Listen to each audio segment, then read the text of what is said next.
Hey y'all, it's Marco from Random Door Media.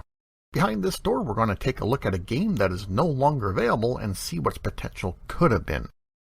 Back in early 2014, a new game was introduced to the Steam store. It was another game that featured randomly generated terrain, resource gathering, item crafting, and structure building. That game was called Windborne by developer Hidden Path Entertainment. I, myself, bought the game on February 19, 2014. Windborne was a sandbox creation game that offered the players their own individual floating islands, but provided co-op multiplayer as well. There was a basic quest system that would teach players about the crafting, exploration, and the building features. Players could explore caves, mine stone, wood, and other resources across multiple biomes, and interact with interesting creatures. So, what happened to it? Why is this game not available any longer to purchase? In June 2015, Hidden Path Entertainment ceased development and pulled the game from the Steam store. Not technically abandoned because the developers officially ended the project, and they provided this message regarding the game's status. It is with heavy heart that we announce we are closing down Windborne today. First, we want to thank the community who has been so loyal, patient, and shared kind thoughts and ideas with us along the journey. We have attempted to secure the needed funding to finish the game in various avenues. Unfortunately, what was once a not-so-contemplative market has now been flooded with games of this style. Windborne has been a labor of love for this studio since its inception. We have spent countless hours designing and creating a striking world to share with everyone. We have decided that after much business development around the title with no positive movement in funding, that we will be delisting Windborne on Steam.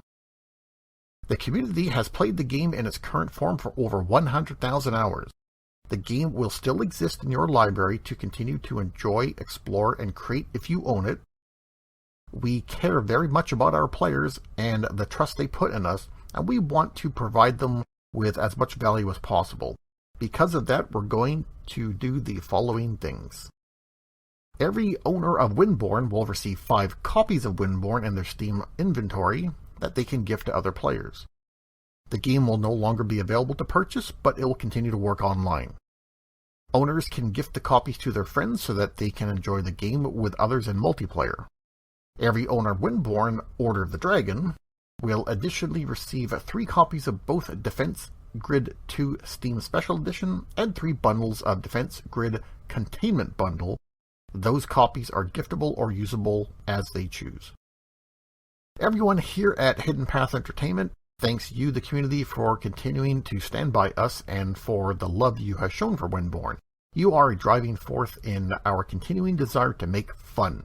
We will continue to hope that Windborne will make an appearance in the future in its complete form, as we love it very much.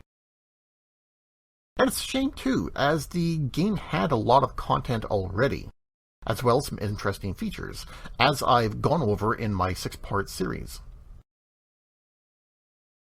What did Windborne have to offer? In a sea of open-world, randomly generated terrain, building, crafting games, how does Windborne stand out? First off, I have to say the game was very polished, that ran well. Rarely did I ever encounter any issues. It ran smoothly and rarely crashed. In my gameplay video, at one point, the game world was corrupted, but that is the first time I encountered something like that. There is plenty to do in the form of resource gathering, exploring, crafting, and building. Just doing the tutorial quest alone provides several hours of gameplay and introduces the player to all aspects of what was available. Every world has a dragon stone statue, which functions as a point of reference, a starting point, and it was a quest giver. Something rather unique to Windborne was the lack of tools for harvesting resources.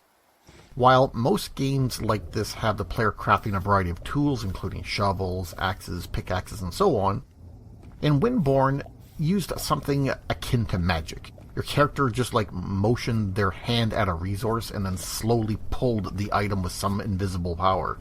Some materials took slightly longer than others to harvest. Built into the game was the option to travel to other worlds of other players. From the main menu, you can choose Visit a different island. This allows you to go to one of your other islands or visit another player's world. This actually became mandatory later on in order to collect recipes for the Nightshade-themed crafting. The player would need to travel to the world of a different player and use a mysterious lantern to summon a creature called Malik the Cursed. Upon giving Malik a gold ingot, he would provide an item constructed of nightshade, which the player could then use in a research table in order to determine the recipe.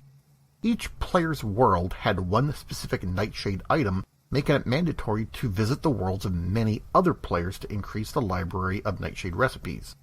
In my world, for example, my Malik the Cursed gives a nightshade roof piece. Next, something else that's kind of unique to Windborne. Players could also craft an item called a pet bell, which allows you to train one of the many cute creatures. You would craft the bell and then toss it at one of the little cuddly, cute, adorable creatures, and the creature would then become your pet and would be stored in the pet menu, and it can be summoned anytime. As far as I know, the pets do not have any game mechanic other than keeping the player company. As I'm going through the game to verify the material in my script, I keep finding cool things. For example, this game has a launcher item that when you move over it, it launches you up into the air. I realized that these can also be placed at an angle to launch you horizontally as well, so you could fly over big gaps. And they can be chained together for multiple jumps.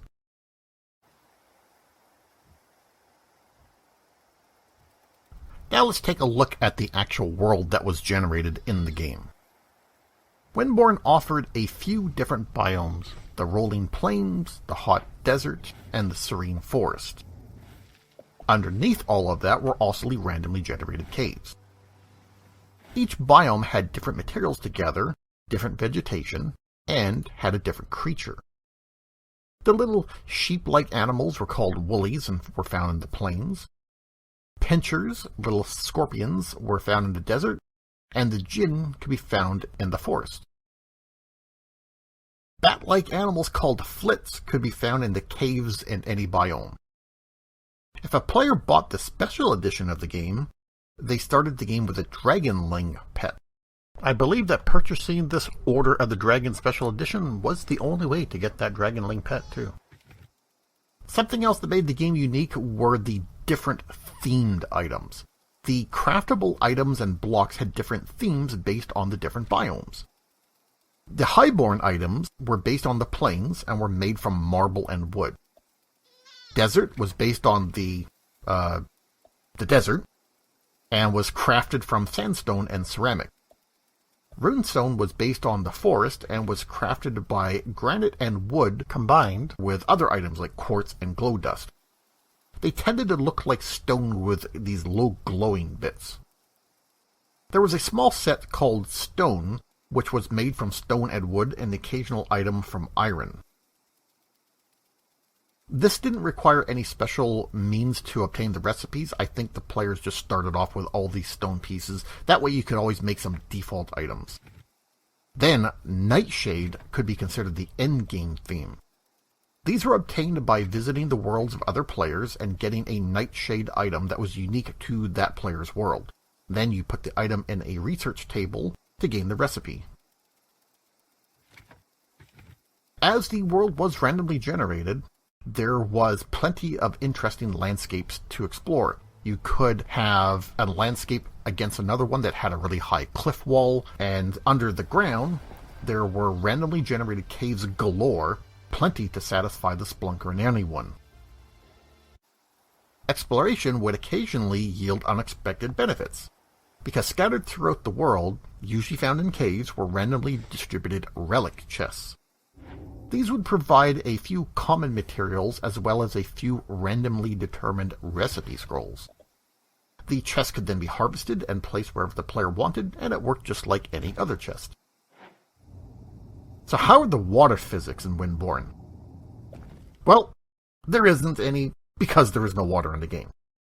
That is one thing that never made it to the development. There's no water at all. not even a simple stream to a pond to not even any rain. The game does have a day-night cycle, but as far as I recall, there's no weather. So let's take a look at more of the crafting. In order to craft any of the three main themed items, Highborn, Desert, and Runestone, the player needed to be within a certain distance from an appropriate shrine. Then the shrine had to be upgraded in order to craft items of higher quality. A fine shrine was needed to craft fine items, and a superb shrine needed to craft superb items. The higher quality material was obtained by putting regular harvested material in a machine called the Shaper. The Shaper would take raw material, like marble for example, and turn it into marble bricks, fine marble bricks, and superb marble bricks. The ratio of quality was about 76, 18, and 6. So 100 blocks of something would yield about 76 regular, 18 fine, and 6 superb. Fortunately, blocks could be down and upgraded by trading different tiers. 5 regular items could be upgraded to 1 fine, and then 5 fine items could be upgraded to 1 superb, and so on. Then the items could also be downgraded as well. Most of the crafting recipes were obtained by completing the quest chain for the Dragonstone, but players could also trade items with little creatures called the Jinn to get a random recipe in return. I don't know if Hidden Path Entertainment intended on changing things if production on the game did continue, but the game that was available was a very casual game that had a lot of player-friendly quality of life elements. First off, it was not a survival game. There were no food or water requirements, no stamina, and not even any health. There was no fall damage. If a player fell off the edge of the world, they would reappear at the Dragonstone with no loss of anything. It was a pretty relaxed game about exploration, material gathering, crafting, and building. The user interface had built-in mechanics to make life easier for the player. For example, in the lower right of the screen, it showed a description of the block or item that the player was currently looking at. The crafting window also showed the player what they needed or what needed to be done in order to craft an item. Like, it would tell you that items had to be put into the Shaper, or it would tell you that items had to be put into the furnace. That was very handy. That is, or was, the game of Windborne. Will Hidden Path Entertainment continue Windborne in the future? Difficult to say. Their webpage does not have much recent information to indicate if the company's still alive.